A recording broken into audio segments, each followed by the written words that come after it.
Rich, what is red collar crime? Red collar crime is a concept that most of you have probably not heard about. You're probably familiar with white collar crime, and when we talk about white collar crime, we are typically talking about non-violent crimes that are committed for financial gain. When we talk about red collar crime, we're basically talking about white collar criminals that turn violent. We refer to them as red collar criminals. So red collar crime refers to a situation where an individual commits a white collar crime which is then followed up on with a red collar or violent crime. Often this is can be murder or serious physical bodily harm to an individual, and ultimately what we're talking about here are individuals who rationalize that the best solution to this white collar crime they've committed is to silence anyone who might know about it. Why should an entry-level employee, someone who's a student today, need to learn about this? Because it sounds like, well, you would never encounter something like that. So is it good to try to understand what this area is and what the risk could be associated with this particular type of crime? Absolutely. When we think of white collar criminals, we think of nonviolent individuals. However, what we read or what we see in the newspaper on the web isn't necessarily what research shows. And research shows that many individuals who are white collar criminals are capable of and have committed violent acts. We could spend the next 30 minutes going through examples of cases where a white collar criminal turned violent and committed murder against an individual who knew about the white collar crime. So when we talk about red collar crime, what's really interesting is the material gain from the crime has already occurred. Someone embezzled from their employer. They feel guilty, they feel like they need to tell somebody. Maybe they tell you, I stole from the employer. I feel horrible about this. Well, now you have that information in your possession.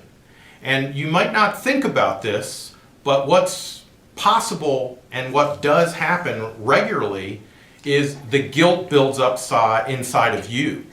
And you go back to this person and say, I have to turn you in, I can't live with this information anymore. That person responds violently. They think about the fact they might go to jail.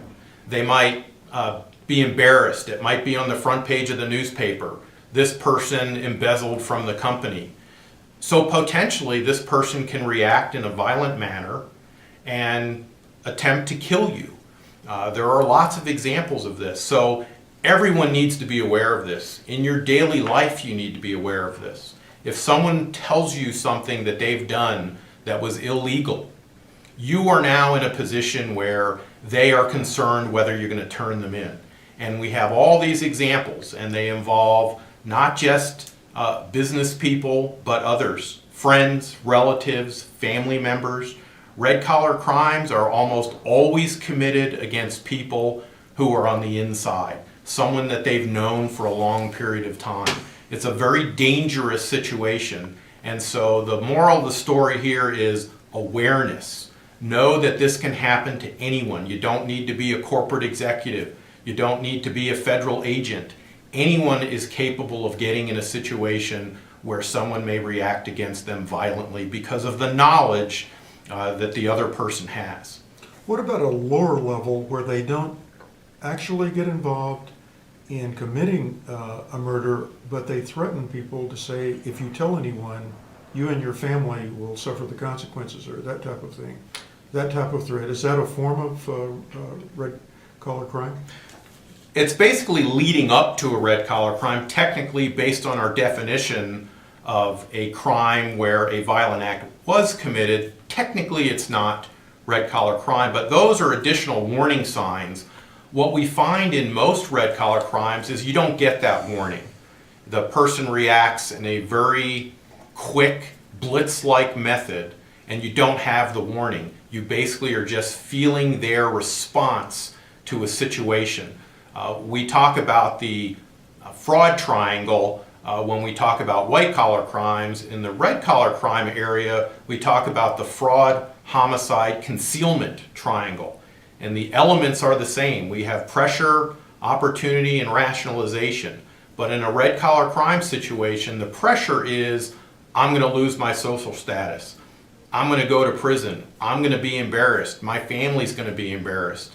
There really doesn't need to be much opportunity. The pressure is so high. The person may be alone with someone in a room, and that's their opportunity. I can take them out. It doesn't take a lot of rationalization either. This is better than going to prison. This is better than seeing my family name dragged through the mill in the newspaper, through the mud. It's a bad situation, and while everyone wouldn't necessarily behave in a violent manner, we're seeing more and more examples of this on a regular basis, so being aware is critical. Thanks, Rich, and I think the key word there is being aware. Yes. Look for signals and recognize this is something that happens in the world of business. So thanks. Thank you.